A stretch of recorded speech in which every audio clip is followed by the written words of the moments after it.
नमस्कार, स्वागत आहे तुमचं आजच्या नवीन व्हिडिओमध्ये। आज आहे मंगळवार आणि आज रात्रीच्या जेवणात मी काय बनवलेलं आहे ते पाहूया। तर इथे चपात्या आहेत। तर चपातीचा बऱ्याच कमेंट्स येतात चपातीसाठी, तर नक्कीच याचा मी उद्या परवामध्ये लॉंग व्हिडिओ करेनच। म्हणजे गहू दळून आणण्यापासून ते चपाती करण्यापर्यंत। हे बघा, एकदम मऊ चपात्या होतात। तर काही सिक्रेट वगैरे नाही। आपल्याला आज एक कमेंट आलेली की तुमचं काही सिक्रेट आहे का? तर सिक्रेट वगैरे काही नाही आहे आणि तुमच्यापासून काही लपून ठेवायचं।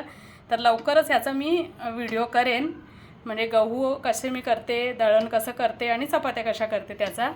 तर इकडे केलेली आहे मिक्स व्हेज केलेली आहे। तर बटाटा फ्लावर मी आधी फ्राय करून घेतला आणि कांदा टोमॅटोची ग्रेव्हीमध्ये मटार आधी शिजवले आणि फ्राय केलेला फ्लावर आणि बटाटा घातलेला आहे। तर अशी मिक्स व्हेज केलेली आहे। गरमागरम भात आणि इकडे आता कोशिंबीर बनवणार आहे। तर असं आजचं रात्रीचं जेवण आहे। व्हिडिओ आवडल्यास लाईक करा, चॅनलवरती नवीन असाल तर सबस्क्राईब करा। धन्यवाद।